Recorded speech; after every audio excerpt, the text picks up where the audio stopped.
Hey, Uncle Buck.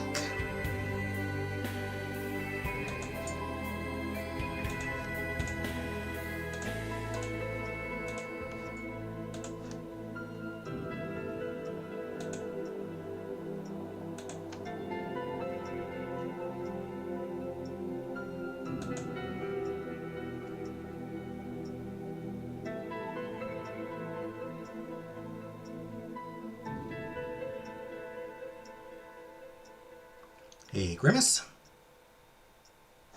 Bambi.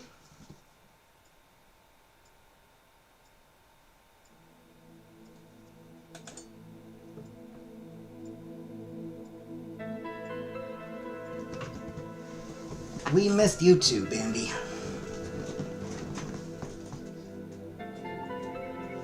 Hey, Kelly. Still in Thailand? Saw my Thai fight last night. Cool, cool.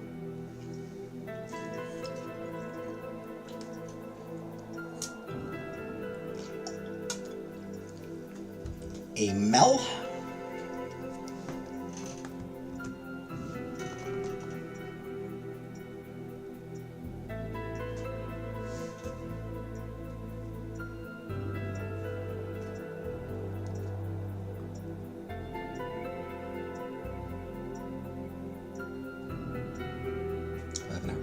I mean, I go live when the clock says 8 o'clock. Clock says 8, boom. I go live.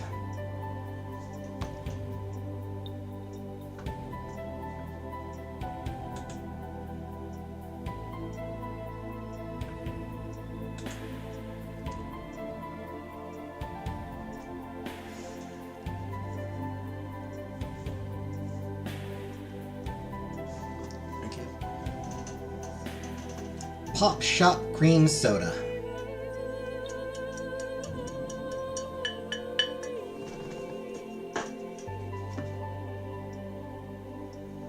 Good. Hey, Buttercup. You're on time for once.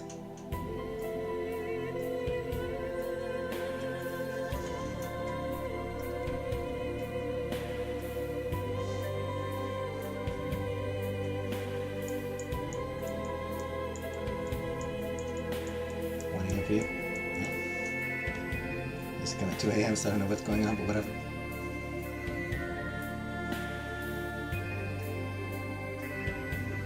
Wait. Did I miss somebody?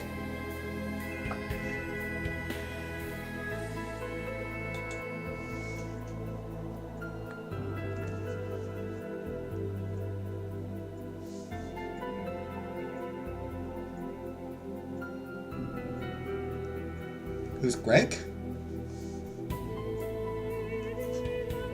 No, I never see that. Yeah, it's Canadian. Pop Shop is a Canadian brand. Hence the maple leaf on the label.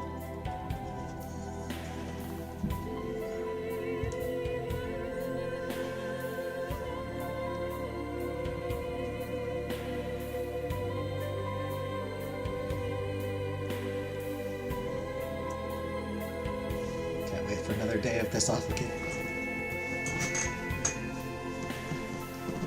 I know, it's great.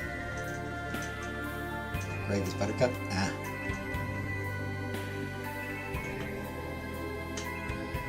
I see, I guess. I don't, but I'll pretend that I do.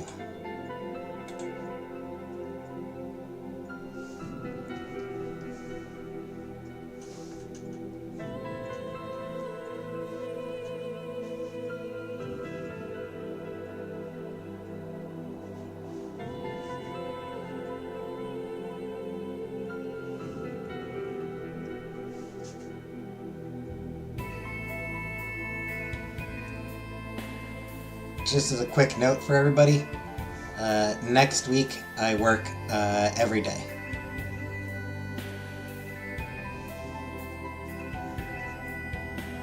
Mostly day shifts. I like this game, but I'm not following the plot.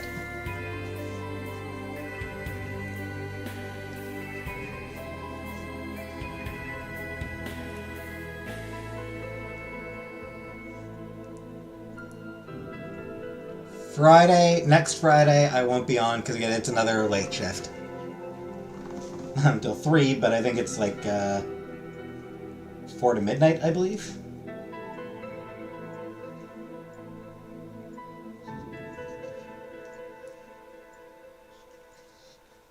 So I will be absent again next Friday.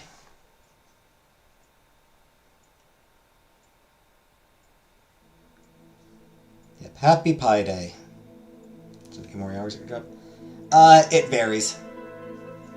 Still very much varies.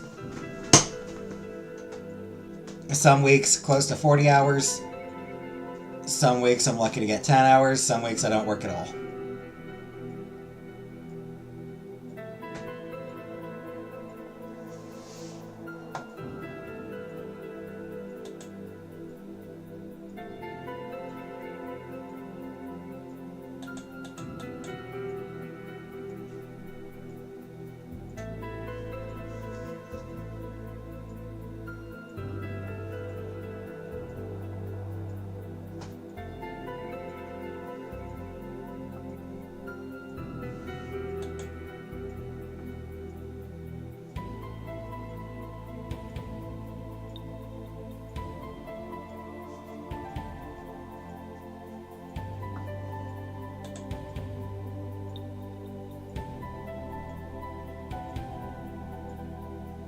Pretty good. 37 kept burned out. Probably correct. Hey, Shelly. Oh, good night, Mel. It's a good point, yeah.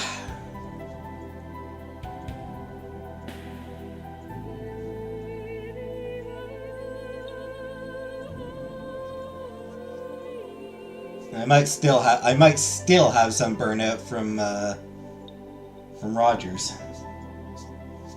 And that was like over 4 years ago.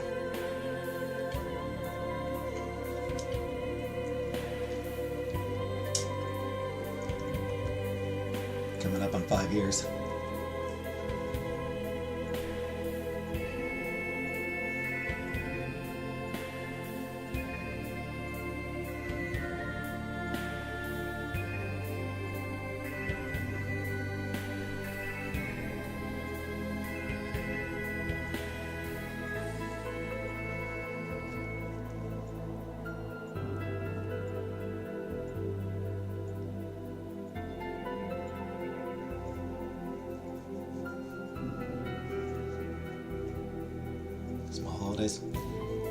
But at the same time, it's also kind of stressful because, like I don't know, like, financially stressful.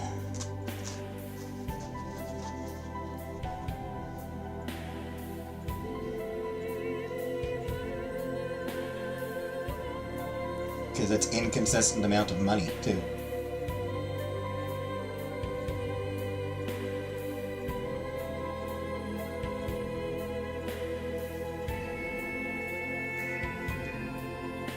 But we can talk about that tomorrow. I will be going over to my mom's for supper. So I'll come on after I get back from there. Not sure what time it'll be.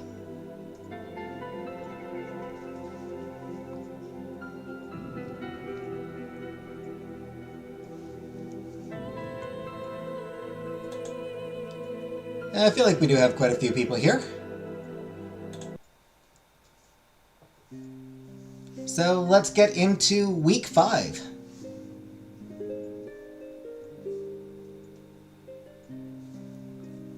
Hopefully this week I can investigate the poison that was used against me. So last week we aced the trial. Perfect Acquittal. For the maid, whose name I've forgotten. Doesn't matter.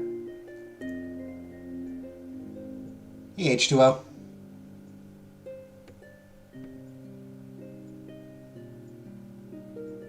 Hi, Buttercup, where have you... I like how you say it as though, like...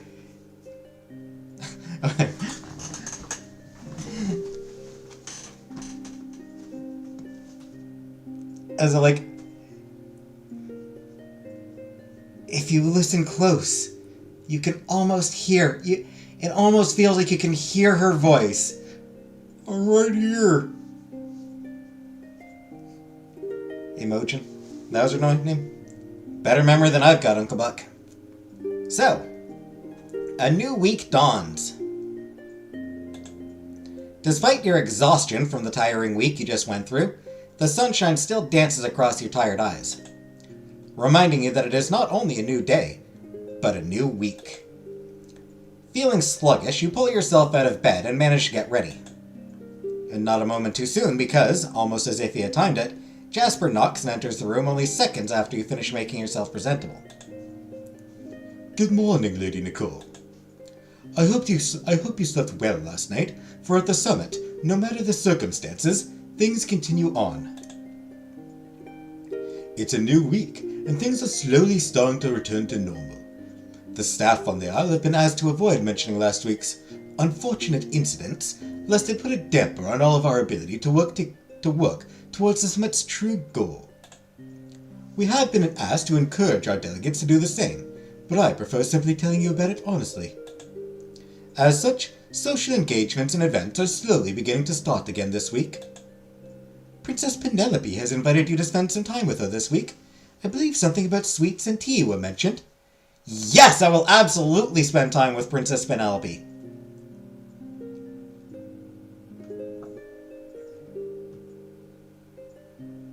Sweetest girl. Are you interested in accepting her invitation? Or should I tell the butler you are too busy this week? Of course I'll go! Jasper nods. Very well. Princess Cordelia has extended an invitation for you to join her for a ride this week. Are you interested in accepting her invitation? Absolutely! She's great too. I'm happy to accept. I'm telling Anna. Anna's my bae, but no. Penelope is the sweetest girl.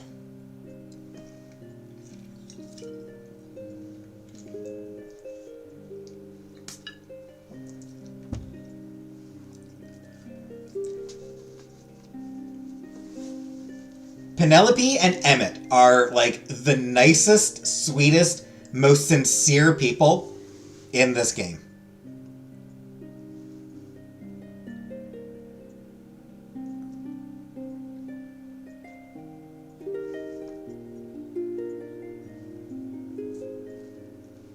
Very well, I shall pass on your acceptance. I have also been instructed to tell you that the chaperone Princess Jasmine has requested that everyone gather in the ballroom in 30 minutes. Any idea what for? You catch a glimmer of humor in Jasper's eyes. I would never presume to spoil the surprise. And despite all of your best efforts, Jasper remained silent on the issue all through your interrogation. Luckily, for the sake of your curiosity, the time you should leave and make your way to the ballroom came quickly.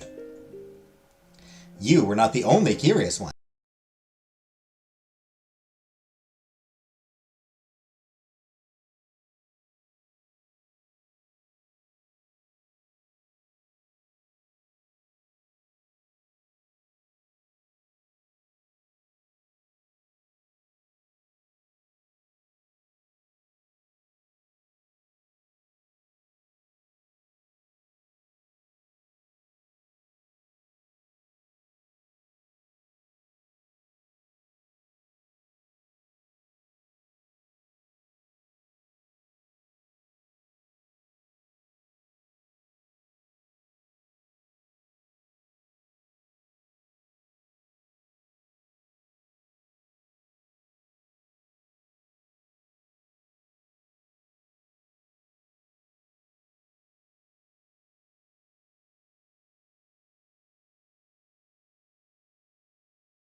be best to lift all our spirits, and entertain and distract us. And my doves, I have come up with the most lovely idea.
There are also plenty of notable minor parts, like that of Sarah's slow-witted maid, or the devious Lady Matterly, who interferes with the lovers for schemes of her own.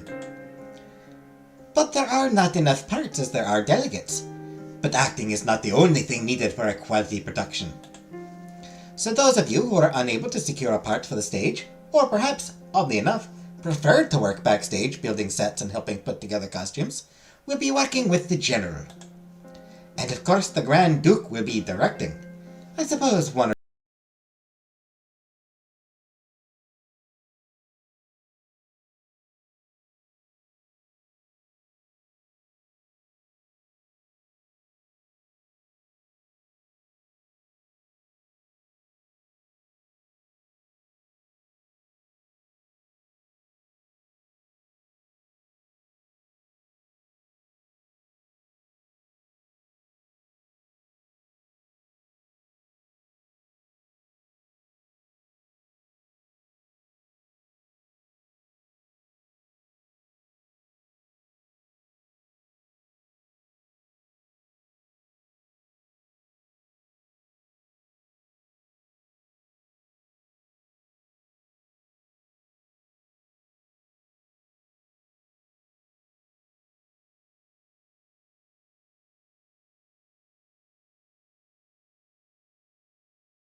actors performing. So you head to the group gathering around Jaslyn. Well, some of them are gathering. Some of them are being forcibly dragged and given roles whether they want them or not. You almost feel bad for Claremont and Zarad, both of whom moved towards General Phelan, and both of whom were grabbed by Jaslyn and pronounced the two male leads. I mean, you gotta go with the handsome boys. They're both nice guys and they're both handsome boys. Princess Jaslyn's eyes light up as they catch yours. Look, Lady Nicole is here to act too. Won't you both have fun acting across from her? And with last week, we know at least she has experience on the stage. Now, what kind of role were you hoping for, Nicole? A lead role, of course. Jaslyn claps excitedly. Yes, of course you were, darling. And which role were you hoping for, Sarah or Vienna? Queen Amalia, the one with the best costumes.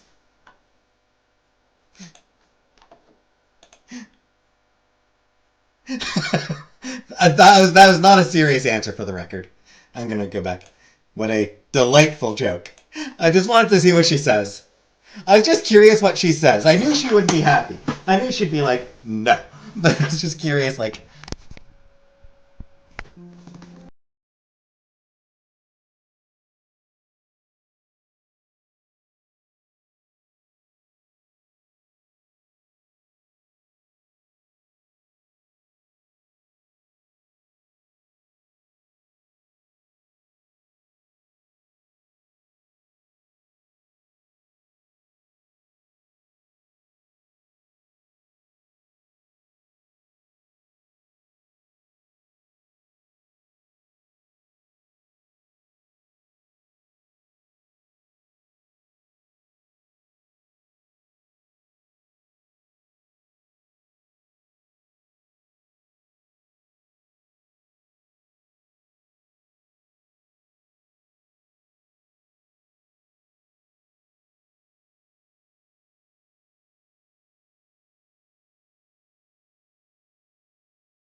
First things first, though.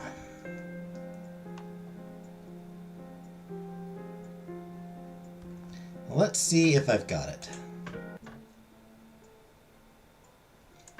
You happen to be passing the servant's wing in your regular rounds of snooping and eavesdropping when you hear something that catches your attention. What in heavens and hells do you think you are doing? What in heavens and hells do you think you are doing? Get rid of that thing immediately! Now this sounds like something worth hearing. You scrunch yourself into a dark alcove. Get rid of it? I thought you would be pleased I managed to smuggle it here. Pleased? Please tell me what madness could possibly possess me to be pleased about that horrid thing. Well, they'll both rot here. It won't guarantee us victory, but surely it will be almost as good. All we have to do is sneak into the rooms when they are sleeping and nothing! We will do nothing of the kind! Not only because we cannot repay our host with such betrayal and shame Katya's memory in the most galling way, but because if we do that, we lose any chance we have of this ending any way but bloody reprisals and bloodbaths, until there is nothing left of our home to save but graves and destruction. I don't want to have this conversation again. Get rid of it. But now! Yes, Mrs. White. You hear the door opening and steps coming towards you. You hurry to push yourself further into the darkness, trying to become invisible. Mrs. White draws closer, a distracted look in her eye. But no, not so distracted that she doesn't notice you, despite your best efforts.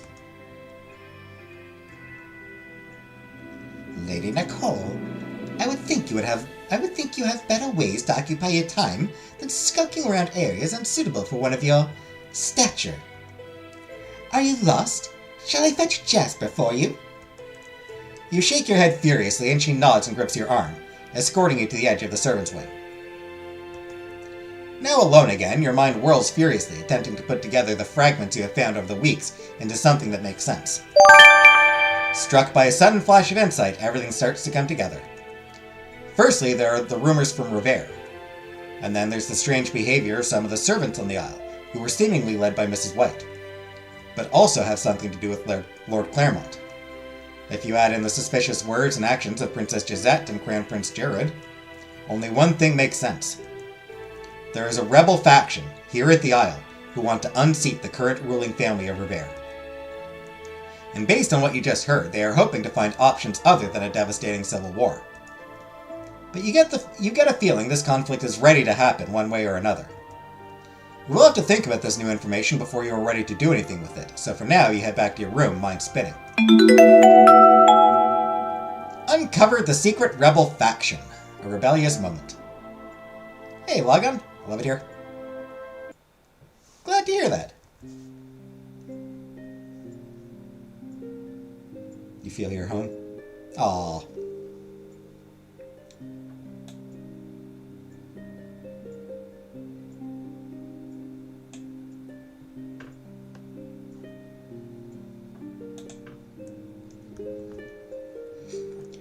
We should probably deal with our personal affairs. There is a saying that you learned from your parents, who in turn learned it from their parents, and so on and so forth, probably as long as your line had access to books. When in doubt, research. It is a motto that has served you well. You would even have said your family was willing to stake their lives on it. And now you are going to have to prove that is literal.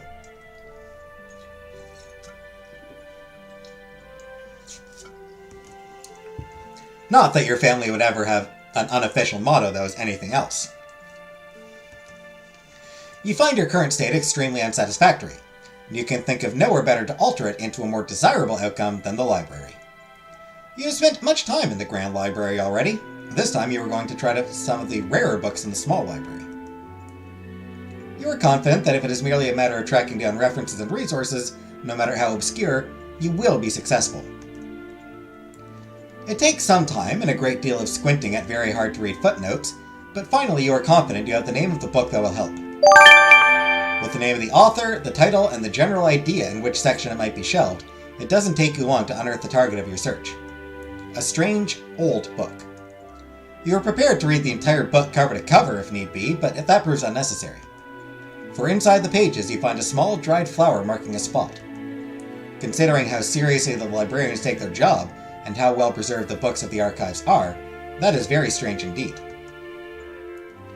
You begin to read the marked pages and, despite yourself, you feel your eyebrows rising as you read. For in what you are sure is no mere coincidence, the marked pages of the book talk about a rare flower, found predominantly native to the Isle, that when prepared properly, can cure almost any slow-acting poison. There is even a drawn illustration. You can feel your pulse quicken with excitement. Once again, research has paid off. The sources are excellent, if old. As long as you can manage to procure one of these flowers, you are reasonably certain you have discovered a cure. You rapidly write down the instructions and descriptions from the book into one of your notebooks and do your best to replicate the illustration. All other ingredients for the potion are easily acquired. All you need to do now is focus on procuring one of the flowers. Moon Day, a new day dawns.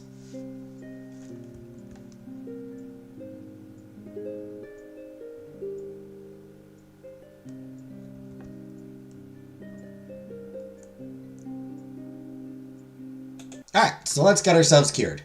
You have spent more time away from libraries and nice studies and in the sun and wilds than you have since, well, quite honestly, probably ever. But finally, your new habit of taking walks pays off. You manage to find a flower that looks so exact to the illustration you have found that you are positive it must be it. After carefully taking what you need from the specimen, you head back to the castle. Your observations have helped you to calculate the exact time that the kitchens might be empty for the 20 minutes you need to brew yourself an antidote. So you do, measuring everything carefully and exactly like you are performing science. Which you are, even if your experiment has quite deadly implications. You decide there is no reason to hesitate, even if your concocted antidote does not work. It is not as if it can kill you any more than you are already dying. Fair. Very fair point, frankly. When you're already dying, may as well take chances. So you plug your nose and drink. It tastes terrible. That is to be expected. It is logical that so many strange flowers and herbs would. Still, your stomach is not being as logical about the matter and churns most painfully. You head back to your room and to lie down for a while, hoping your stomach will settle. And in a few hours, it does. But that is not all. With your stomach no longer rebelling, you realize that you feel better than you have in weeks. Poison? Yes. We got poisoned very early on. There was someone sent us a letter, and on the edge of it was some poison.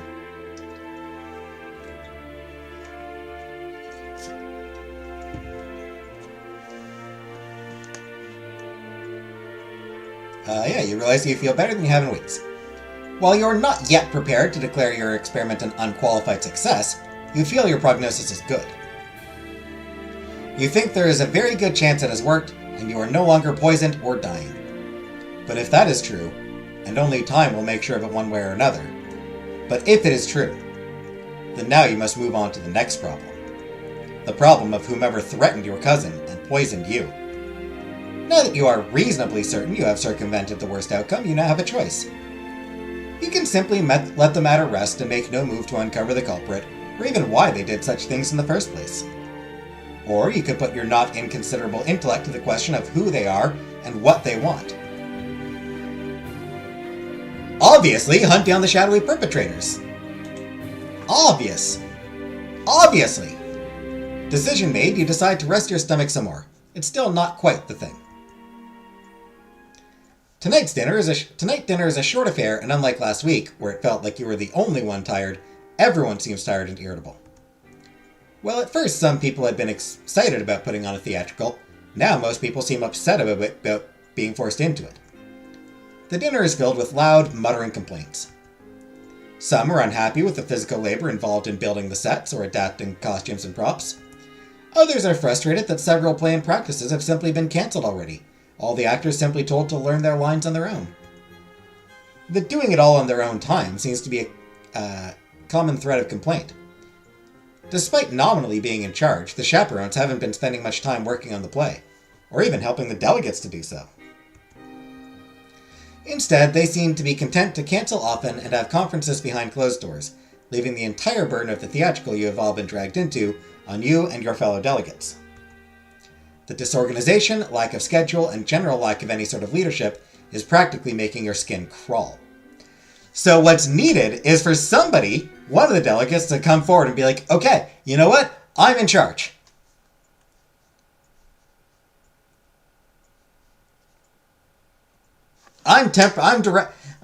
Since our chaperones aren't around, I'm going to be director for now.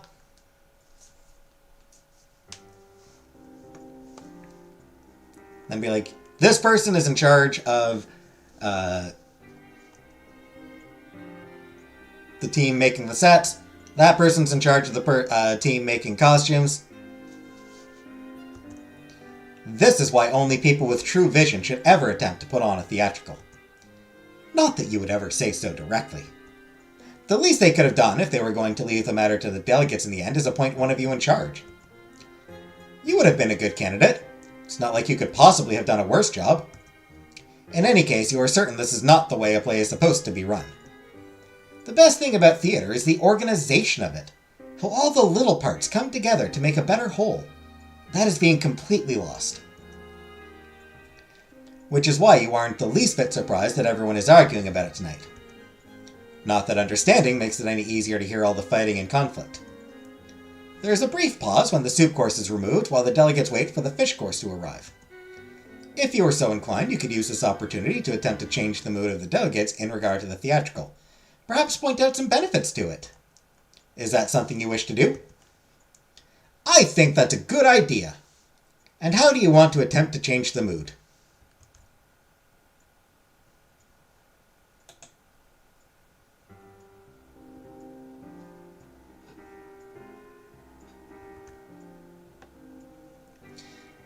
Glory of individual success, opportunity to build relationships, strategic victory of overcoming impossible challenges. Attempt to point out all of the above, but mainly focusing on a successful theatrical being the perfect representative of everything the summit stands for. You clear your throat and clang your spoon against your glass, getting the attention of everyone in the room. Even as social as you are, you still feel a little intimidated as every eye in the room settles on you. Still, you have chosen your course, so you clear your throat and start to speak. You point out that while there is much to be said against the theatrical and the circumstances that you find yourself in, it is also a great opportunity. An opportunity to build relationships, to shine on stage and off, to overcome a great challenge. But mostly it is an opportunity to prove that all of you delegates were the right choices to send. For you are all very different people, from very different places, and with very different skills. No individual here could make the play a success alone, but together you could make something that showed off the best not only of themselves or of their nations, but to showcase the strength of the very summit itself. You ask them why they have truly come here as delegates. Then you ask them what truly serves their goals, their nations, and the true goals of the summit. To give up now because the task is difficult? Or to overcome and together make something truly great? In wake of your persuasive and passionate argument, the room falls into silence. Slowly, ever so slowly, you become confident that you have managed to have the effect you were hoping for. Pep Squad.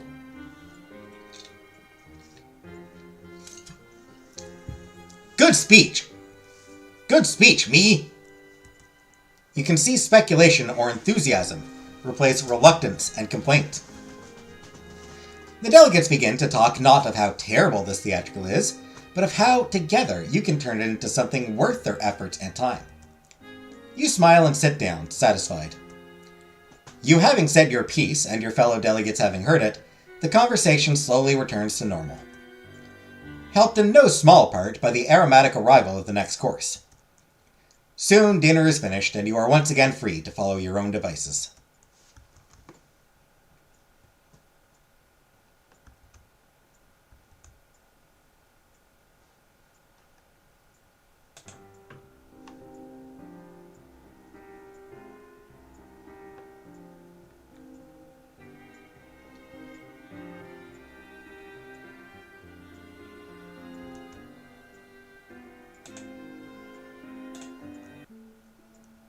You enter the small library, in the mood to study a little. But no sooner have you entered than you hear the loud, echoing noise of a heavy book slamming closed. This sound is followed by the angry scraping of a chair shoved back. For once, when Blaine stalks by, his glare isn't aimed at you. No, it seems to be aimed at the universe in general. He doesn't even notice you as he mutters about how much a lie all the stories about the Isle having books and everything is. He leaves the library in a huff, leaving you with a bit of a dilemma.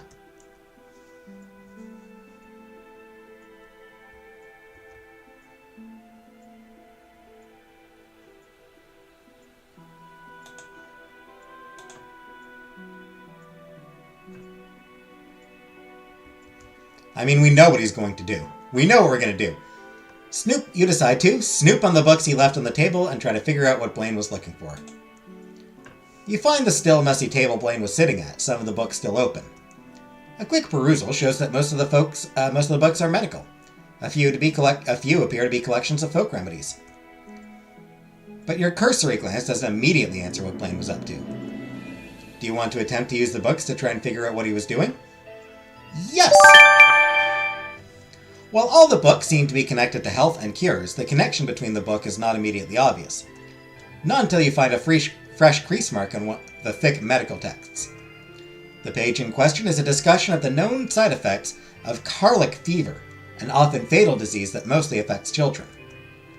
But according to the text and several others, now that you know what you were looking for. Hey, Rebecca. No, Saturdays. Used to be Thursdays, but then I got a job where I sometimes worked Thursdays, so I changed to Saturdays because I'm always off Saturdays now. According to the text and several others, now that you know what you were looking for, when a male child survives that particular fever, in adulthood he is almost always unable to sire children, which is where the other books and remedies come in. It seems as if Blaine is unable to father children and was hunting, unsuccessfully if his demeanor as he left as any indication, to see if there were any cures for his condition. Considering his aims at the summit, this might be a dangerous piece of information for someone else to have.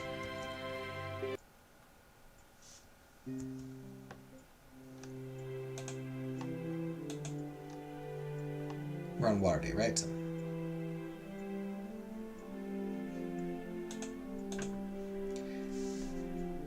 The appointed hour having arrived, you show up at Penelope's room to see her fussing over a table so filled with tea, cakes, and various sundries that you wouldn't be surprised if it collapsed under the weight.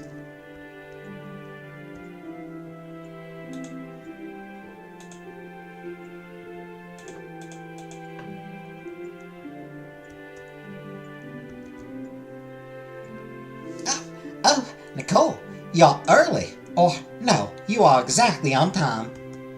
Come in, please. I didn't know what you liked, so I got you a bit of everything. She showers you in more little plates than you can possibly hold and urges you to sit, knocking several plates to the ground in her enthusiasm. Oh, I'm sorry. I really am no good at this. Serving tea? Friendship. Surely you have many friends at home. No, I'm afraid not. I'm not very good with people, and before I came here, well, I didn't often meet people I could talk with. There's the ladies at the court and my servants, of course, but they aren't true friends. Even the nice ones are usually spying for someone. When you are royal and whaling, friends are a rare commodity.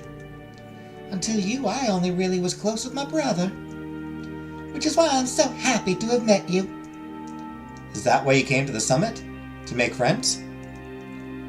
No, meeting you was just my good fortune. I came... Well, my brother said I should come and see more of the world than the Welland Castle before I made a choice. A choice about what? There's a Grand Duke. Not Woodley, but another. They don't talk to me about it, but I know he makes life difficult for my father, and he disagrees with my brother on the direction Welland should go. He asked my father for my hand in marriage. My brother is vehemently against it. He doesn't trust the Grand Duke, especially not with me. But someone like me, my brother is going to change the world for the better. I know he will. There isn't much I can do to help. So I said that I would marry the Grand Duke. I thought that maybe as his wife I would be able to convince the Grand Duke to work with my family instead of against it. Well, I was furious. He and Father argued a lot. Finally, he said I should come to the summit and see some more of the world before I made my decision. Do you like him? The Grand Duke? He frightens me. I don't like the way he looks at me, and he speaks so loud the walls shudder sometimes. Then I can understand why your brother is so against the idea. Yes, he says that being a royal comes with enough sacrifice, and that having one of us marry against the will of our hearts was enough. But the best gift that I could give him was to simply be myself and be happy, to marry only if it is truly the desire of my heart. I think now that maybe that's why he brought me here, in hopes that I would fall in love with someone else. And you haven't? Oh, I still get so nervous around men I don't know.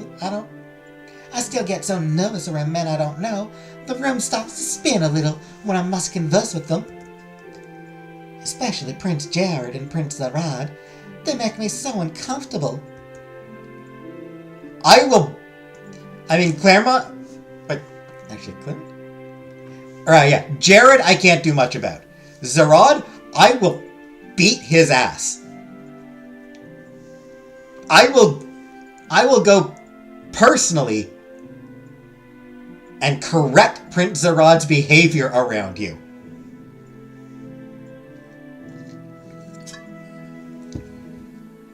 Jared, yeah, just avoid him. Jared, you're just gonna have to avoid. Good advice in general, frankly. Avoid that dude just for a host of reasons. But Zarad, I will fix him.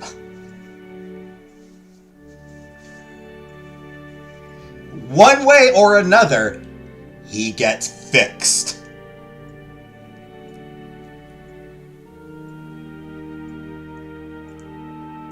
Either his behavior...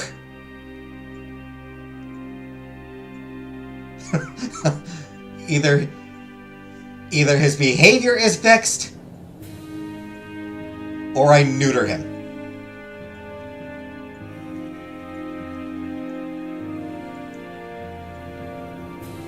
I think general consensus among this game's fan base is Penelope must be protected. So,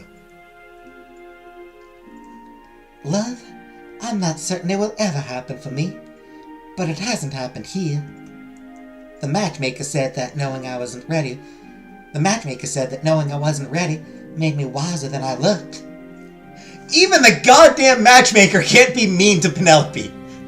Even the matchmaker's like, you know what? No, you are the sweetest person I've ever met.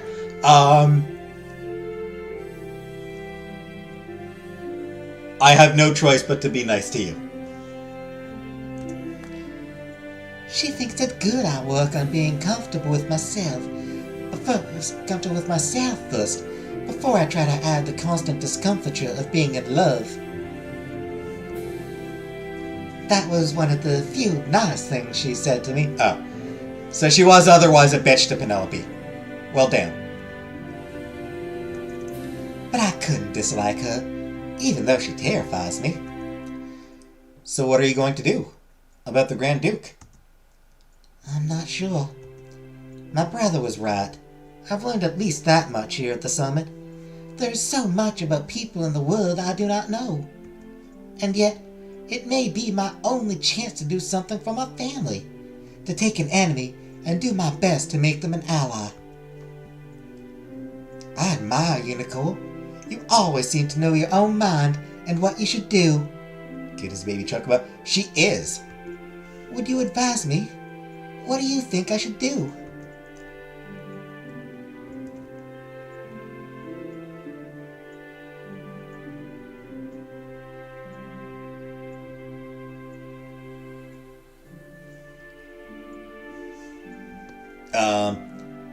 Yeah, don't marry the Duke.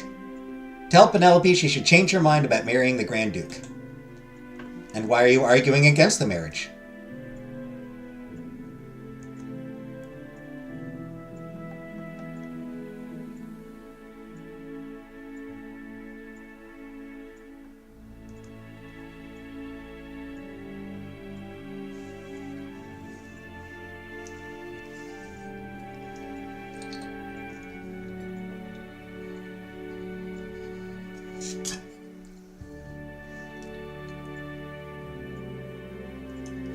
Because you know that she is more than she thinks she is, and will find better ways to help her family.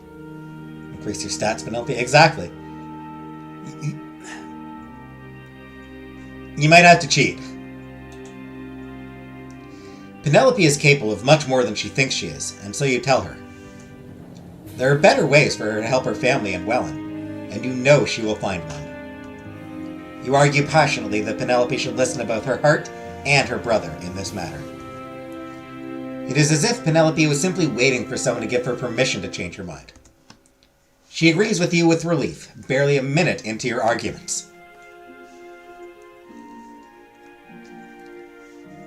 Can I still I've got a speech ready in my head. Can I still make it? Can I still give my speech? The topic of her potential marriage settled for now, the pair of you move on to other, more cheerful topics. Soon the tea has grown cold and you have both eaten what feels like your weight in tiny cakes. When it is time for you to go, the princess looks up at you wistfully. Don't worry, Penelope. We still have 2 weeks together at the Isle, and a lifetime of friendship after that. Do you mean it? I do. In that case, I'll promise to do a better job at hosting next time, Nicole. You smile and say goodbye, heading back into the hall.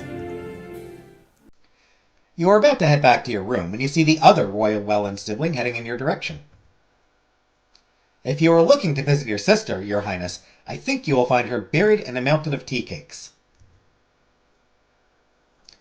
I wasn't intending it, but I'm happy to run into you, Lady Nicole. My sister can't sing your praises enough. It was lovely running into you, Lady Nicole. I thank you for your friendship to my sister. The prince bows gallantly and continues down the hall.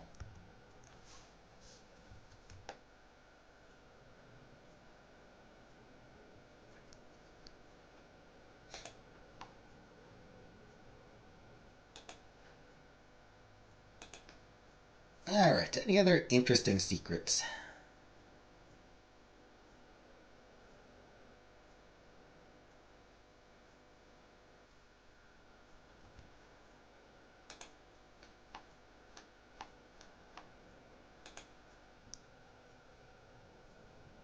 With the masquerade ball coming up next week, you feel like it might be a good time to brush up on your dancing, so you head to the ballroom. Unfortunately, you aren't the only one who had this idea, and the ballroom is occupied by a group of delegates. Not in the mood to socialize with people you don't know very well, you are ready to leave when you overhear something interesting.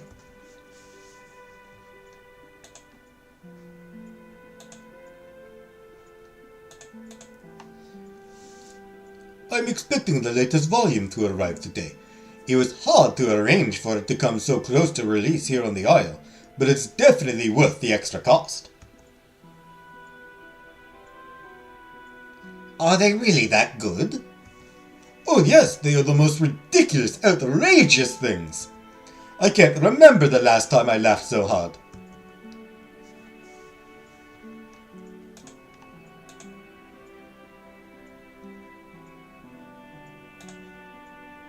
Ireland... English. Perhaps there's something unique to Cavalli taste. I'm not so sure about that. The satires include some characters everyone here might particularly enjoy. The continuing bumbling courtships of one Lord Vane, perhaps? Are they truly that popular? I have not heard of them before. Very much so. Not just in Corval, but all over the Seven Kingdoms. Who writes them? That's the most interesting part. No one knows. We all have fun guessing, though. Well, not just the author, but who all the characters are supposed to be inspired by. Whoever the author is, though, she has to have access to the inner court. Her characterizations and gossip are too accurate for anything else. I've heard rumors that the latest volume will go international.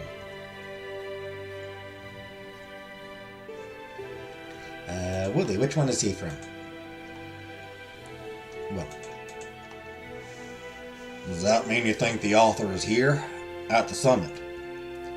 Oh, that would be too good to be true. But perhaps you will all find a character that's like looking through a mirror.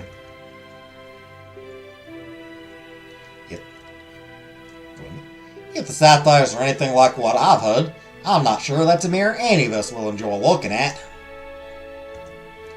There is some laughter before the conversation breaks off and a new song begins. Intrigued by these new books you have heard about, you decide to head to the library and see if you can find a copy. Volume of Marvel comes, yeah. It's definitely something from Marvel. Considering the talent and dedication of the Isle librarians, you would be surprised if you could not.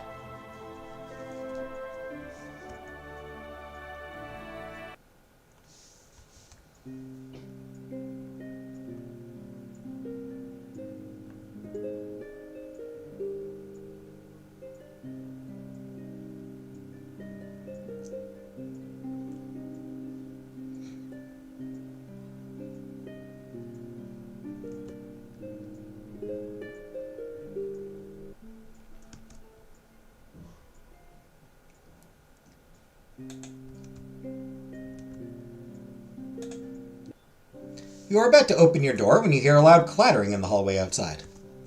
Knowing the summit, you decide that caution is the better part of valor and open your door just wide enough to peek outside. Good point, Uncle Buck. I probably should. But there's secrets to find. I want to find all the secrets for this week. I think we've gotten all the ones that actually count as secrets. Last three are just moments.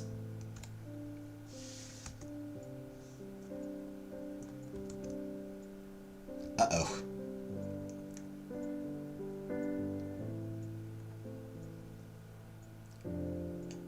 You, skulking in the hallways like a sneaking sneaker filled with sneakiness. Come out! You noticed me? Psh! Who wouldn't notice someone staring like coal burning all down the hallway? In my experience, essentially the entire test pool. You seem to be an unusual piece of data in many ways. I am not understandings of you. What is it you are wanting? To fight?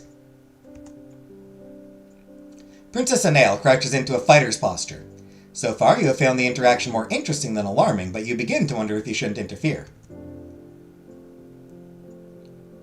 Oh, Greer, you should explain yourself better. You know people have a tendency to misunderstand. Rhea turns to the still wary Anna with an apologetic smile. I'm sorry, Your Highness. Greer is a little unusual, but she doesn't mean any harm. You knew the strange Watcher Sneaker? Oh yes. She isn't anyone suspicious. She's the matchmaker's apprentice. Anna's expression clears and she looks at Greer with new curiosity. You are a learner to that strange wise woman? If my understanding of your culture is in fact accurate, I would say that is a fair analogy. That would explain it then. My mother says we become like our teachers. She also says wise women are generally strange-like. Yours is much more strange-like than most. You must be doomed to be very strange-like yourself. I understand now, it is not your fault. You have a fascinating method of speech. Is it the result of your inadequate education, or something more unique to your quite baffling nature? Rude, Greer! Rude? Also, her manner of speech is like one of the best parts about her.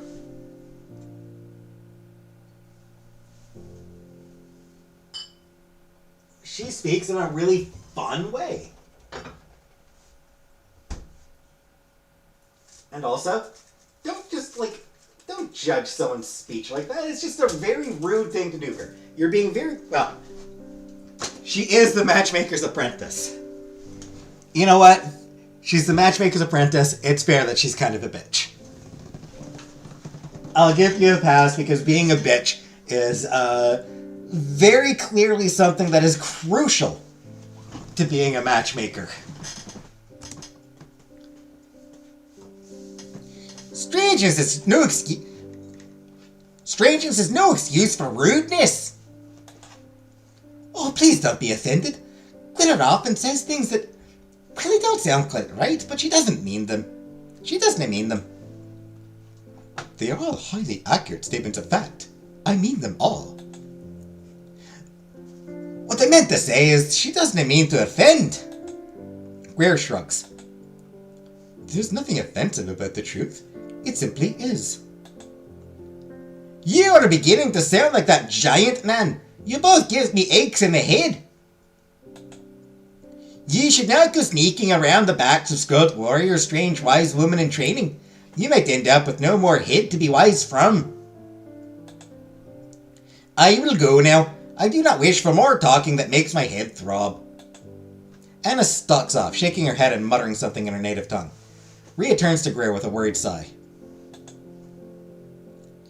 You should be more careful, Greer. You know that most people have a hard time understanding you. And the delegates, some of them are not very kind to things and people they do not understand or respect. You are younger, more inexperienced, and less senior than me. I do not understand why you feel your advice has great merit. And I do not understand how anyone expects me to learn if I cannot observe. If you must observe, just try not to get caught. I have been watching since the first delegate has arrived, and this is the first time such a thing has happened. Still, I will make a note to improve upon this skill in the future. With that, even as you are watching her, you can't quite figure out where she goes, as Greer disappears into the shadows. She is certainly an unusual person. Ah, Greer. Your maid sighs as she looks at the darkness worriedly before shaking her head and walking off, quite a bit more normally. It was an interesting scene, and furthermore, you think you have picked up some tips of being sneaky from watching The Matchmaker's Apprentice. Winday!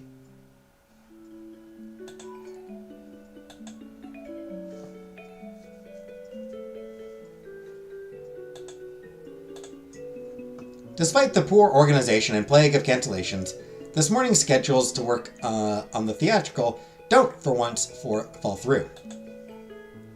You head towards the area where a group of delegates loiters, mumbling half-remembered lines. You join your fellow leads, and you can see that the greater amount of work and lines to memorize has put a burden on you all, but at least you won't run out of things to do during practice. The Grand Duke, and your supposed director, claps his hands loudly to get your attention. Good morning, my actors. I've every faith that you have all been working on things like your lines and blocking. One of the delegates raises his hand to ask what blocking is, but the Grand Duke simply ignores him and continues. That is not what we are here to focus on today. Today I want you all to get a true grasp on your characters so that you can wear them like you will wear your costumes. Once you understand your character and the motivation as well as you understand yourself, not that I suppose that is a high bar for some of you, then no matter what happens on stage, you will be able to continue the show. So remember, understand your character, understand the play, and all else will follow. Very Sun Tzu, frankly. Know yourself, know your enemy.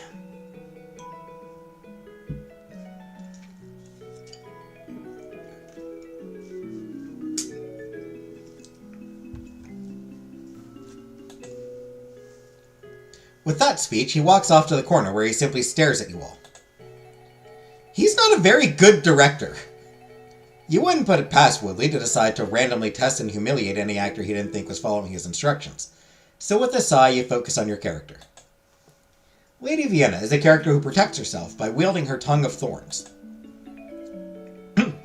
A part of her wants to believe in love and happy endings, but she doesn't trust that they happen. Not to her, and not to her cousin Sarah. She is far more likely to battle with words than swoon. Vienna's skepticism and inability to say what she really means often causes her troubles, but she at heart cares very much more than she lets on. I don't know what the hell just... After you all grow bored of learning to wear your character like a costume, Avalie takes pity on you. Apparently, she has gotten herself the role of the assistant to the director. Good for her! As such, she decides you should all do a read-through of the play. An endeavor that both takes hours and leaves you feeling less than optimistic about the final show in just a few days. But once the painful read-through is over, you are all dismissed, set to your own devices once again.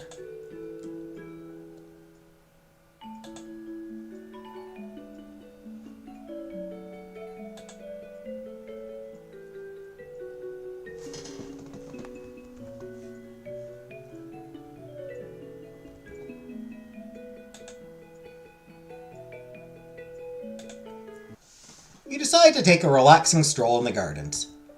You have just about tired yourself on the activity when you manage to spot an unusual pair in the distance. Oh, Princess! Just the girl I was hoping to see! Princess Penelope curtsies properly and gives the Earl a shy smile. Lord Emmett, it's a pleasure to see you. Oh, right. Pleasure and all that. Was there something I could help you with? Quite the opposite, actually. I saw you were admiring the pink mini cadenza flowers in the gardens the other day. So I spoke to the gardeners and they didn't see any reason why they wouldn't grow in Welland. So I got these seeds for you. So give these to your gardeners when you get home and you should have some of your very own. Oh, how kind of you. I do admire the flowers here very much. It's a very touching gift. See, these two would honestly make a perfect couple. They're both just so nice. And like, I don't know. Emmett is just a big golden retriever, so I feel like his energy could help pull Princess Penelope out of her shell a little bit. While Princess Penelope is someone that I feel like could help Emmett rein in some of that energy. Genuinely, I think they would be like really good together.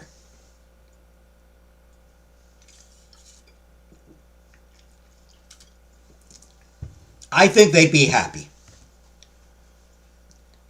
Oh, was I wrong? Did you not like these flowers after all? Oh, no, not at all. They are my very favorite. Thank you.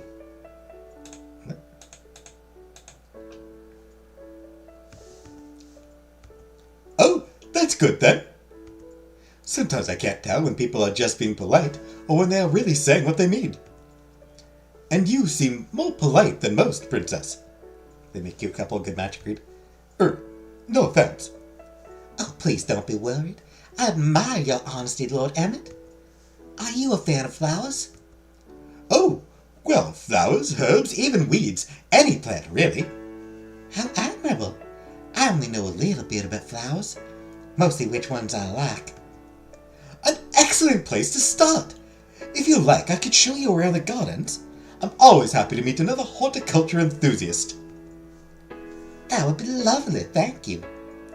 The pair move off into the distance, but not before you overhear some very technical and informational exchanges about the plants in the Isle Gardens, leaving you feeling more knowledgeable about such things than before. After dinner, you meet up with Cordelia for your agreed-upon ride. Men can't communicate. Hey, Scrapecoat. I mean,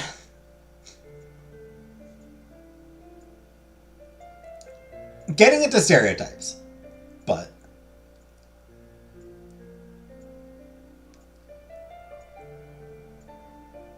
men are both more forthright and less likely to like speak their emotions. Emmett is a fan of weed. Hell yeah. Yeah.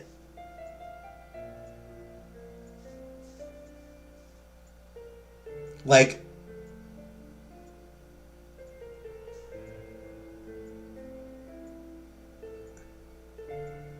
a man is more likely to just say what he thinks, while a woman is going to be more likely to be circumspect. That said, women tend to be more open about their emotions, about their feelings, while men tend to pretend they don't have feelings and emotions. Never want to huff about men, but I swear, why can't they ever listen and accept the words I'm saying? I think because there's a stereotype about women not saying what they think.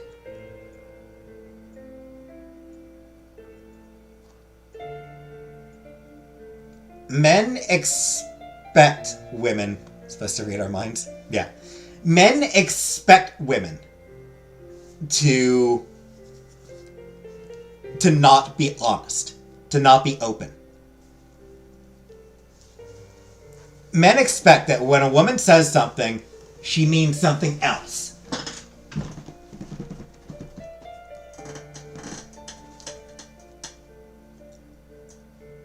which can be true, but is often bullshit.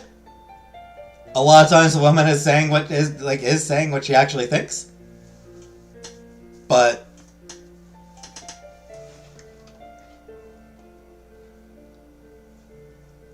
men have been conditioned to believe that women are not saying what they think or saying what they mean.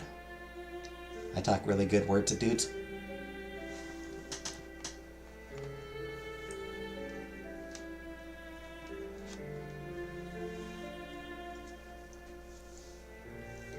Anyway, after dinner, you meet up with Cordelia for your agreed-upon ride. Thank you for agreeing to come with me. It is so strange I can scarce believe it, but here on the Isle, kept inside castle walls for so much of the time, I find myself missing the feel of the wind and sun on my skin. My father always said I had more ice in me than I thought. Perhaps it is true. Are you missing home then? He's insecure. More than I thought I would. Still, I am glad to have come. Not least so that I had the opportunity to meet you. Why, Cordelia, was that a direct confession of friendship? No polite mask in sight? You tease me. It is a thing friends are known to do on occasion. What about you? Do you miss home? Nope.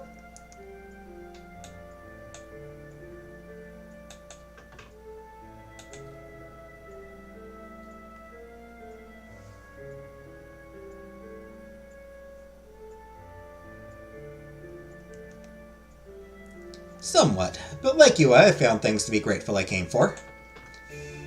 Then I am glad. The ambassadors come next week, and with them our fates, one way or another. I confess I am no longer so sure of what I want. And you?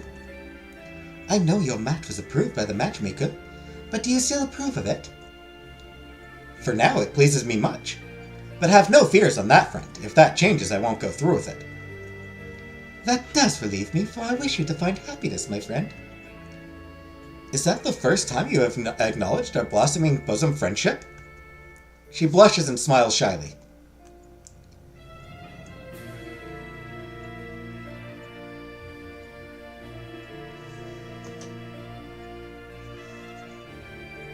My father says such things need not be announced, they just are.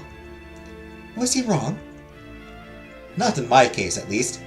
I am honored you consider me a friend, Princess. As you have now been riding for many minutes, the sun has started its descent, and the pair of you are suddenly backlit by colored glow. I suppose we should start heading back, Nicole. Nicole? Not Lady Nicole. I may faint from the shock of such impropriety. Please stop teasing me so. Oh, very well. I'd rather be interrogating you in any case. I'm not sure I wouldn't prefer the teasing. But now it is too late to complain. What about you, Cordelia? What future are you hoping to shape for yourself during the summit? Before I got here, well, it seemed very simple. Life in Heist does not much suit me. Marrying someone here at the summit seems like the perfect solution. I would get to live somewhere I was sure I would be happier, and at the same time I would be forging alliances to protect my family. But the world outside Heist is not as my tutors implied, and I think there is more of Heist in me than I ever thought. Not enough that I think I would be happy to stay, but I no longer believe I will be so happy to leave either.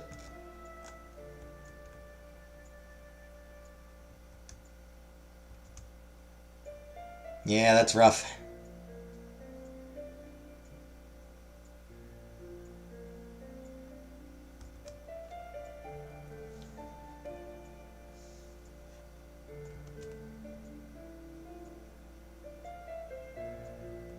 To me, that simply sounds like you are growing up, Cordelia. And as such, you will be better able to choose well. I hope so. And hearing it from you, I almost believe it. Thank you, Nicole. Truly.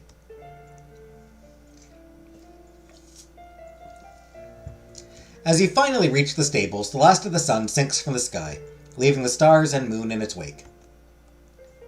Thank you for this ride, Lady Nicole. Now, under the watching eyes of the servants, Cordelia has stiffened back into her normal propriety. With a wry smile, you bid her good night. Aww.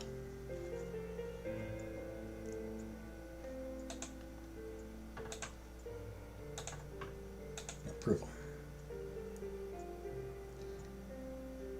Might not be a bad idea to work on Revere.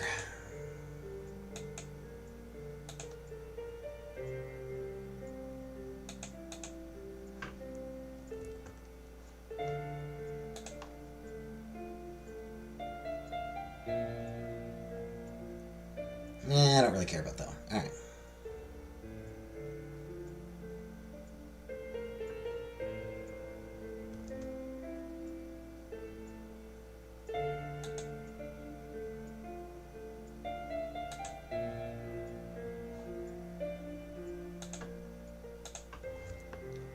Alright. Spend time with your beloved. You decide to go in search of Anna. To your complete lack of surprise, you find the Skald Princess in the practice room.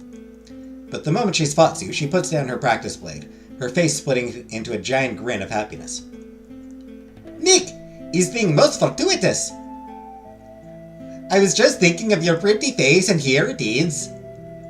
You were thinking of my face while you were hitting things? Yes, and when I wasn't hitting things too. I think of your pretty face muchly. But you have come to practice? Or maybe to see me? Or do I hope too much? Maybe I came to practice seeing you. Yes, that is good too. Practice all you like at this. Soon you will become masterfulness. Cute. Nick, do you mind if I ask you a question?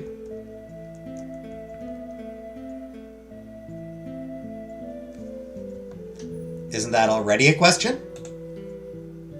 It is not nice to tease me for my wonderings. In order for us to be announced as possible match by Scary Glary Wise Woman, you had to have told her you picked me. That's right. Why did you pick me, Nick?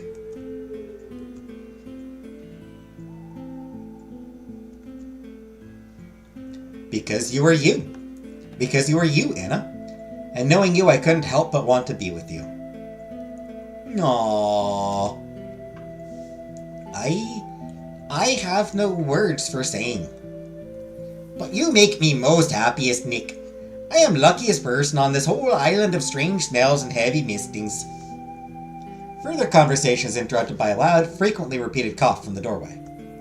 Despite all of her protests, Anna's beleaguered butler drags her away to some official diplomatic engagement.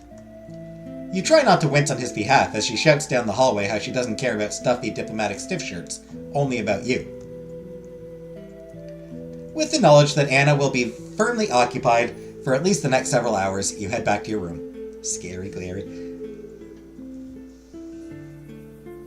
Words mean nothing.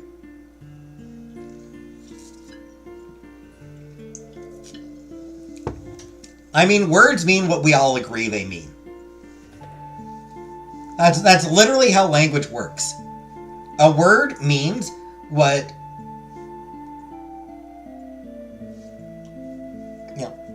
people have agreed that it means.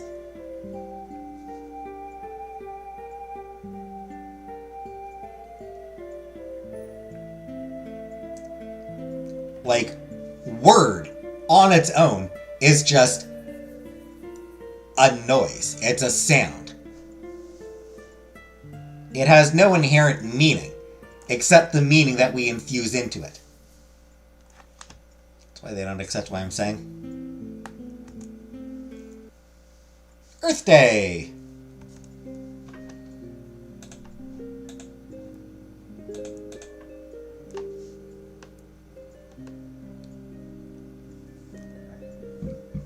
Alright. Words are a social construct. Exactly.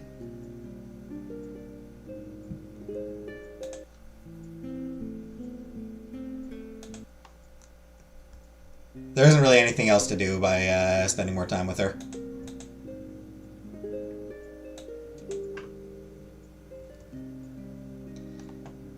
Personal affairs. The poison used was rare, which means trying to identify it and then track the poison rather than the poisoner, as the second is unfortunately far less common, seems the logical choice.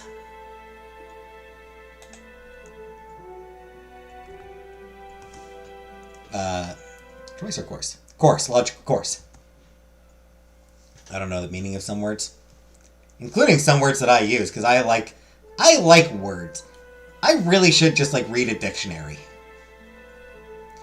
Your time and research capabilities are not infinite, and none of your previous research was able to identify the specific poison. How do you want to go about your attempt to identify the poison?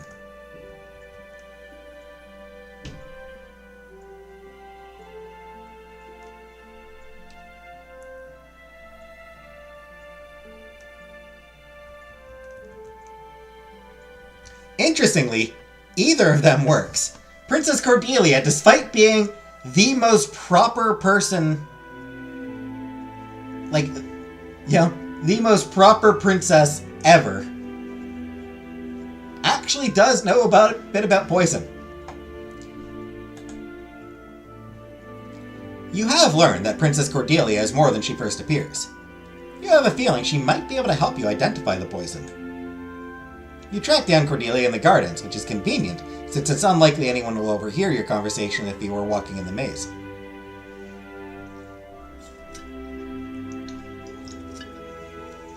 Your words make me need a dictionary sometimes. I don't know.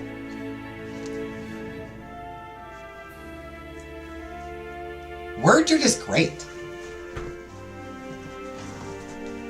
It's just honestly, words are great.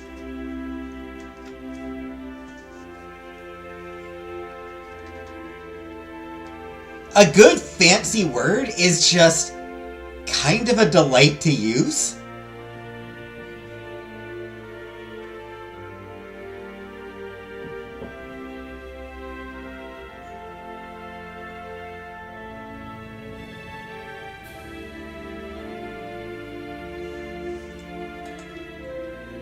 Oh, hello, Lady Nicole.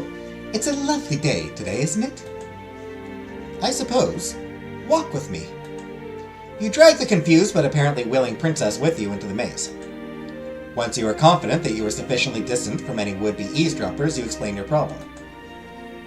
And with your unusual upbringing, as well as some rumors I've heard about your weapons of choice, I thought you might be able to enlighten me. They make you sound so smart. Or me so dumb.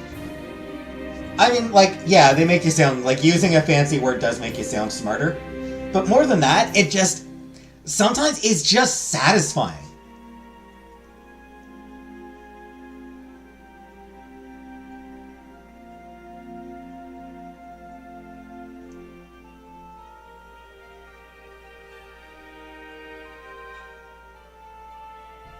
What is anti-disestablishmentarianism?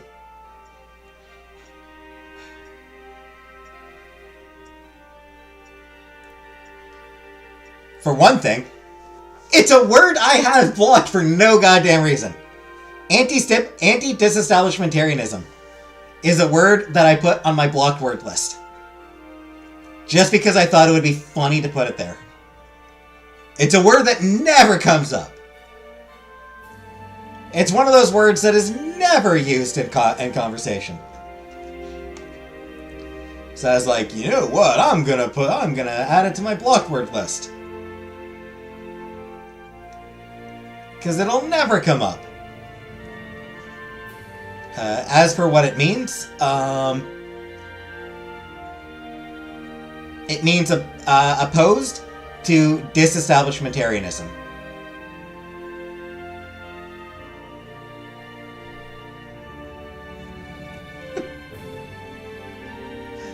Which is to say, I don't actually know. Well, the first thing I have to tell you is that the poison was surely intended to be a contact poison. No intelligent poisoner would use a poison that needed to get into your bloodstream on paper. But it was a fortuitous paper cut, for it hasted the symptoms and gave you a visual clue as to what could be the cause.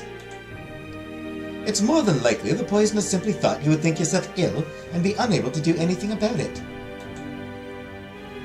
I never said the person in my story was me. Of course it was. Who else would it be? And I can tell you have already figured out an antidote, or you would be asking me entirely different questions. Damn.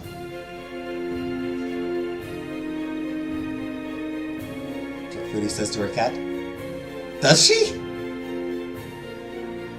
That's hilarious. But goddamn, Cordelia is actually... She is clever.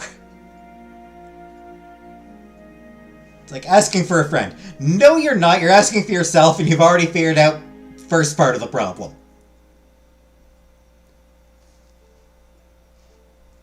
One in Dish. Dish nut! But by the luck of the wind, as my father would say, I do have an idea of what poison might have been used.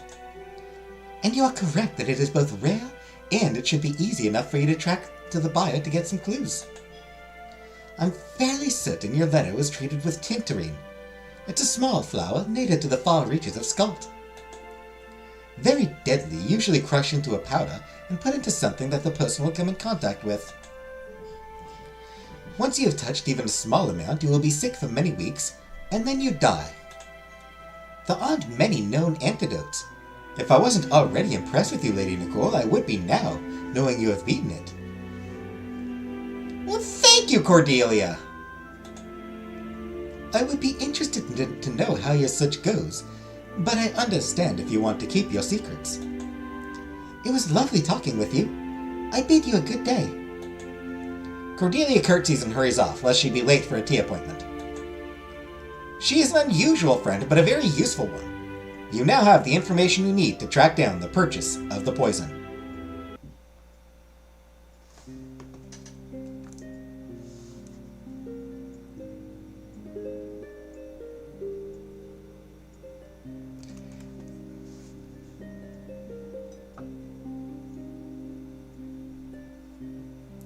First, I think I do want to improve relations with Revere. You decide to attempt further alliances. Well, actually, does it matter?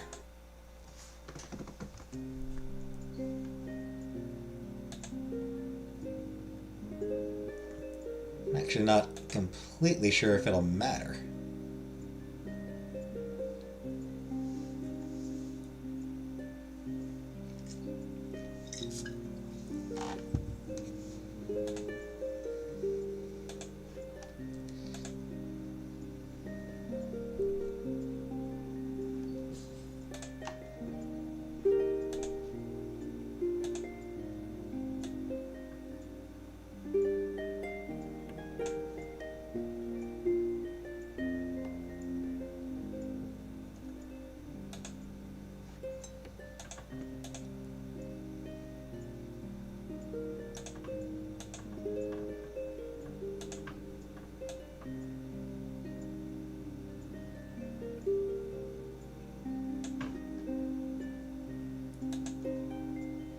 How do we find out what the stable boy had that is white tongue to get rid of? I mean, that... Pretty sure we never find out.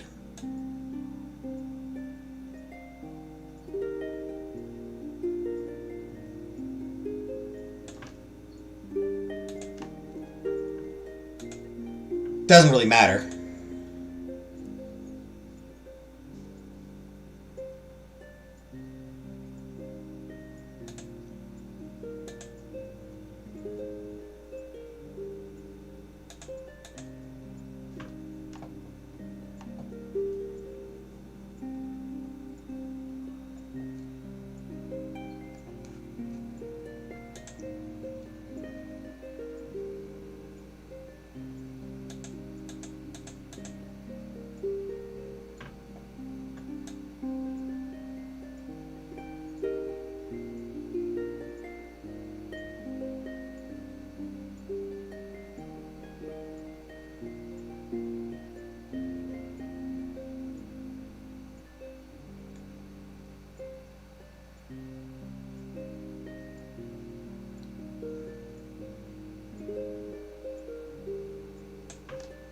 Not sure if I'll be able to... Hey, Rise!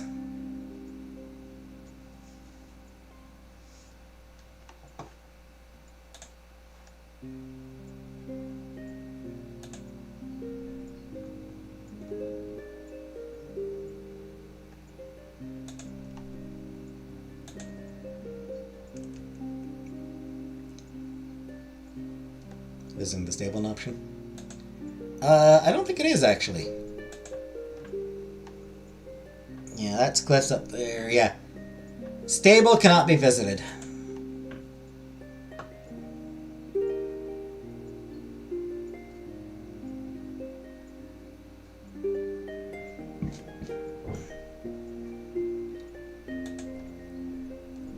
Yeah, let's improve relations with Revere, I think. You decide to attempt to further alliances and increase your reputation with the Revere delegation. How do you wish to go about it?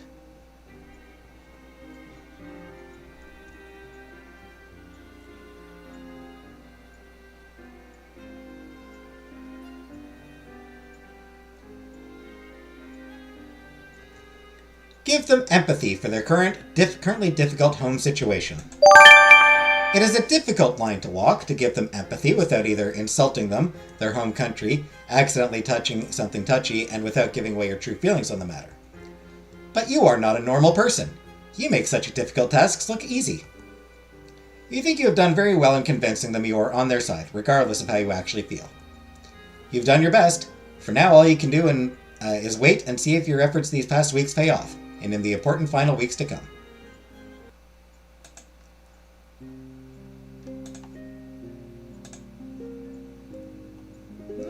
My guy gets me like 50-50.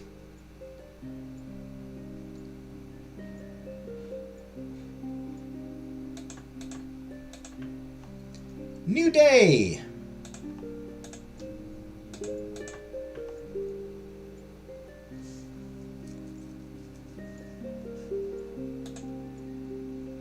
No, can't. Can't improve it anymore.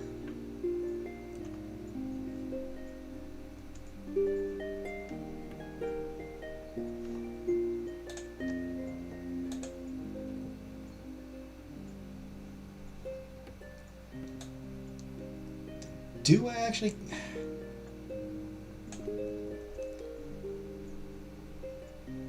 Not sure I actually care about this scene, but...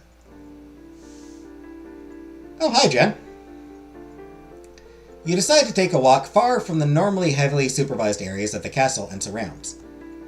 When you spot Duke Leon moving determinedly towards the cliffs, a very focused expression on his face, you are filled with curiosity. Unable to ignore the very strange sight, you follow carefully behind. Soon it is obvious where Leon is headed towards. The Grand Duke stands near the edge of the cliff, his cape flapping in the breeze. But this only further confuses you. Of all the people you can imagine Leon rushing towards, the Grand Duke doesn't even make the list.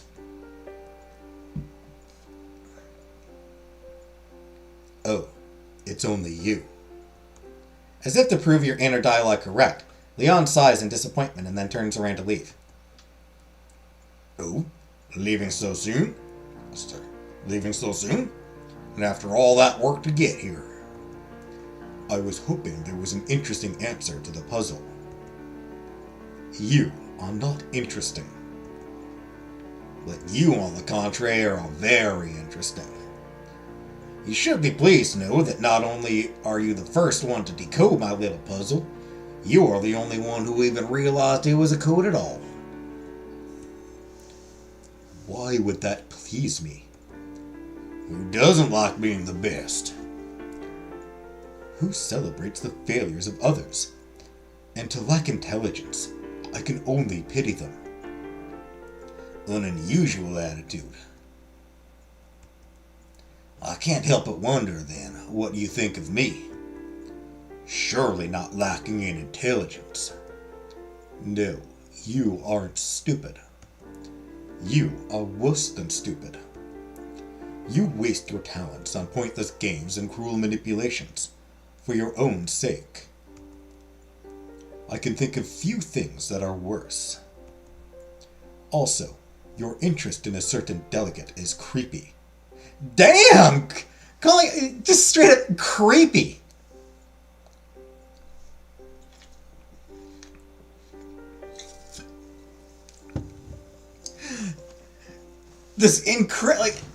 Leon is so intellectual. And so careful with his words and everything. And then just creepy. You're creepy, dude. His truths proclaimed, Leon abruptly turns around and leaves, his disappointed scowl still firmly on his face. Is my bow and I'm a zero? Despite the derogatory contents of the Duke's speech, the Grand Duke watches Leon's retreating back with a smile on his face. What an interesting boy. You hurry away before you get caught eavesdropping. But using the clues of the conversation, you are able to find a coded message in one of the books in the library. You are able to see that it's an invitation to meet at the cliffs at a certain time now past. Still, figuring it out has left you feeling generally smarter. You return to your room after a dinner that ran so long that the entire castle is now in shadow, lit only by candles and moonlight. The dinner itself had run long as endless arguments on how everyone was going to manage to pull off the play tomorrow kept being rehashed. You yourself had been caught in some of the bigger ones, whether you wanted to or no. Even after the last course had been served, you were pulled into another heated discussion. Your lobster. That's a friend's reference. I know that's a friend's reference.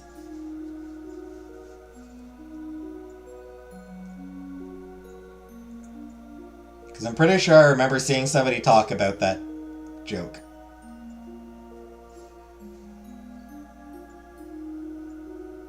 And talking about it being kind of a brilliant joke. And you said, no, I'm still in Canada.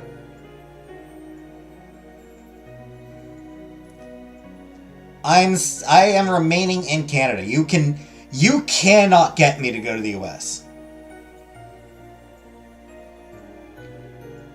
I'm in Canada to stay. There is nothing that anyone could ever say to me to get me to travel to the US right now. Phoebe? Yeah.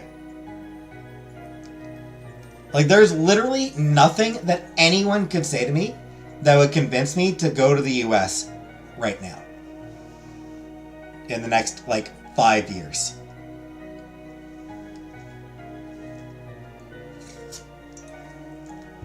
At least. I say 5 years, but 5 years from now we'll see how long it'll actually be before I'd have any interest in visiting the US. Yeah.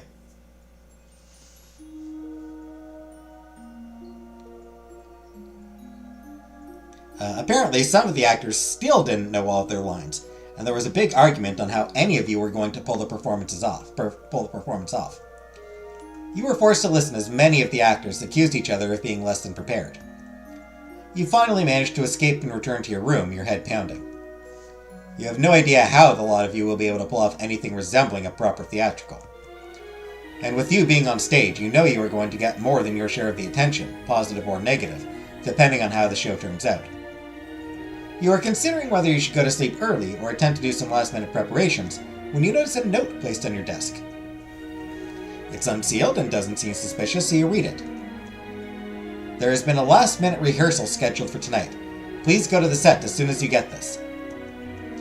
You put down the note with a sigh, your throbbing headache increasing.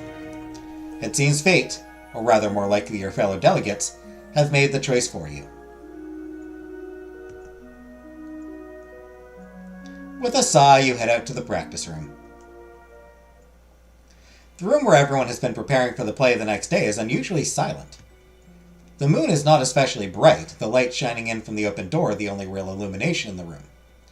It is a very strange sight, the room filled with unusual shadows. It doesn't much resemble the noisy, busy room filled with delegates working harder than most of them have their entire lives it was on the hours before. You have learned and seen too much by the summit not to feel a deep, uneasy feeling in your gut. Something is not right. Whatever your note led you to expect, it was not being summoned to a dark, empty stage. Lady Nicole. A husky voice calls to you from the darkness of the prepared sets. You don't recognize it, but despite yourself, you find yourself moving a few steps closer to investigate. But the area you are in is filled with large sets, making the shadows even thicker. Murder!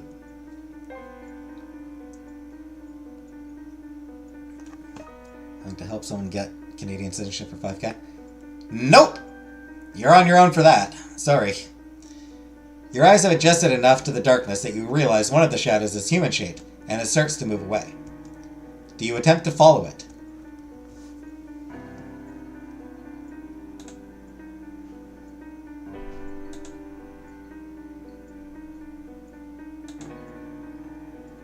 I mean...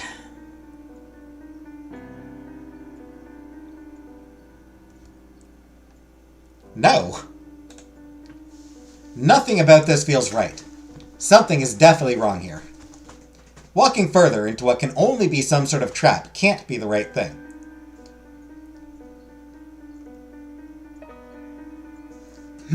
Do I want to follow a trap? Do I want to follow a suspicious figure in a dark room when I've already been the subject of 2 goddamn murder attempts?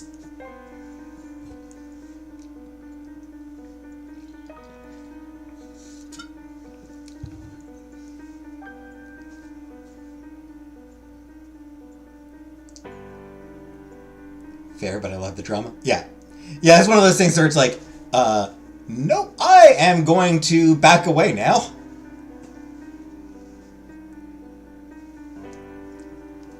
Whoever's trying to kill me this time is just gonna have to come to me. Instead, you start to move back.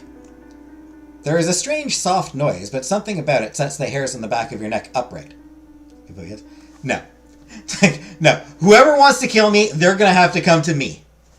I'm not walking into my death. Not this time.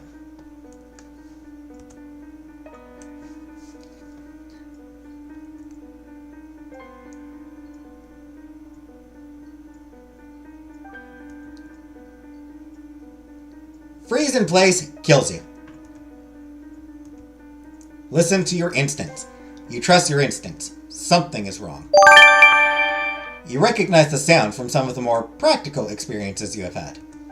It's the sound of groaning wood. You hastily whip around to see the giant balcony, the great set piece built for the play, starting to fall. Someone has weakened one of the supports and it is about to topple over, right onto you. You hastily move out of the way. Practical magic. Use your practical skills to save yourself during the set accident. If you do not have the necessary stats,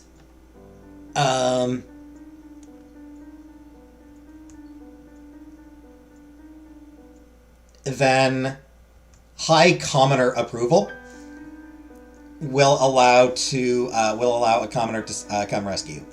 So yeah, if you don't have the necessary stats to, like, necessary practical or quick wit, then if you have high commoner approval, then a commoner will just grab you and save you. I think it's actually a guy that's like just a commoner that is actually seen at another point as well.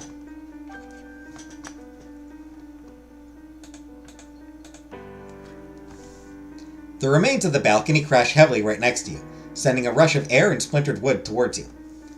For a minute, you just stare at the wreckage, forcing your breathing to slow.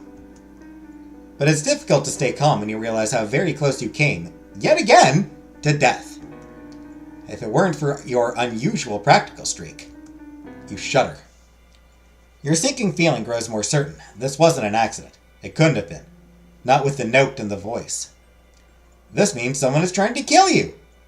Again! But something about that voice nags at you.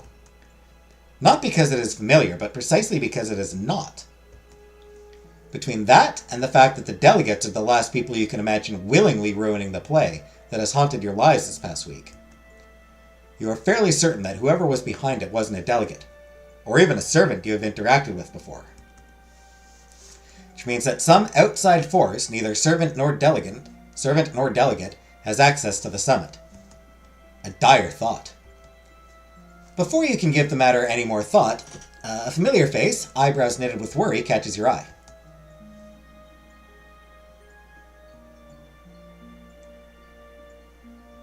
Or to be bought for 5K.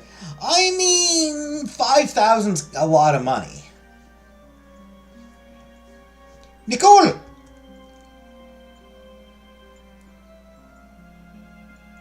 By the gods, What is this? She frowns angrily down at the wreckage, then back at you. By the way, if you fail here, your love interest, if you die here, your love interest will actually, like, cradle you in their arms while you die.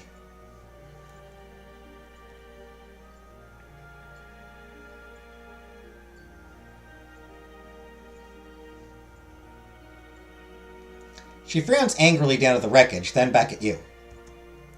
Before you know what has happened, Anna has made short work of the distance between you and crushes you into a tight hug. I was so worried that something bad would happening to you. I'm very glad and you are safe. She releases you and steps back to glare angrily at the fallen set. This is not gooding, and no accident badness either. How romantic yet. I agree, but how did you even know where to find me? Or even that you should?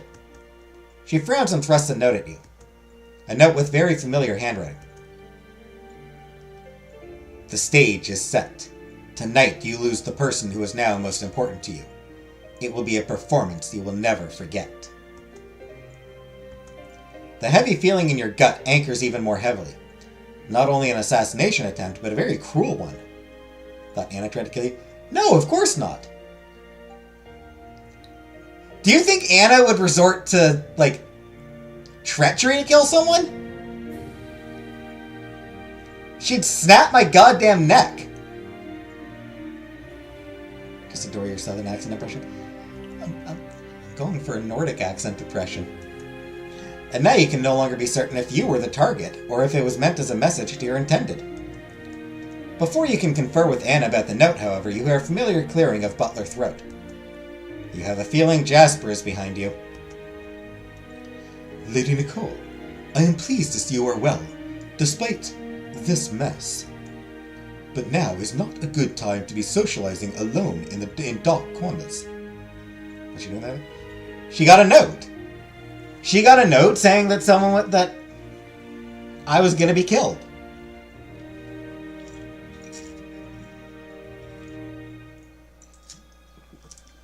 We literally just read the note 2 minutes ago.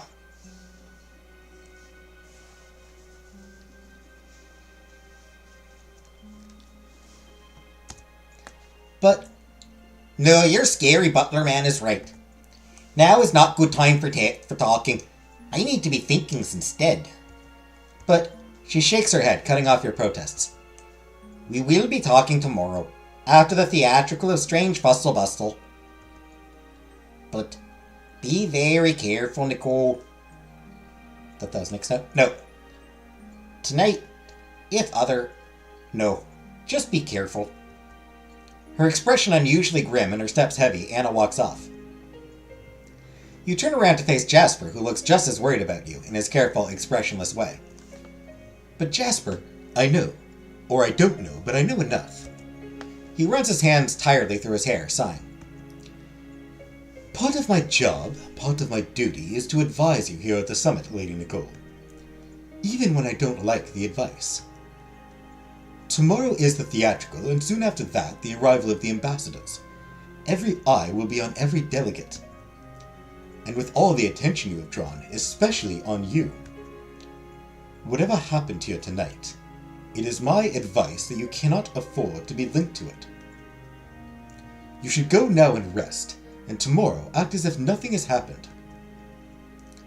If there are answers to be found about tonight, I will find them. But if there is not, you can't afford to waste any time looking for them yourself, my lady. It is a dangerous time. Not just the kind of dangerous tonight proved.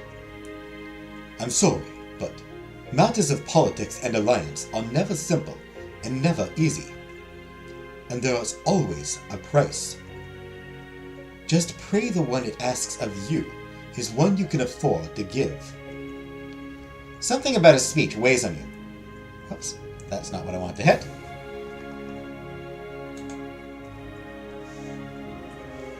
Something about his speech weighs on you. Between it and the earlier affairs of the night, you don't quite have the energy to argue.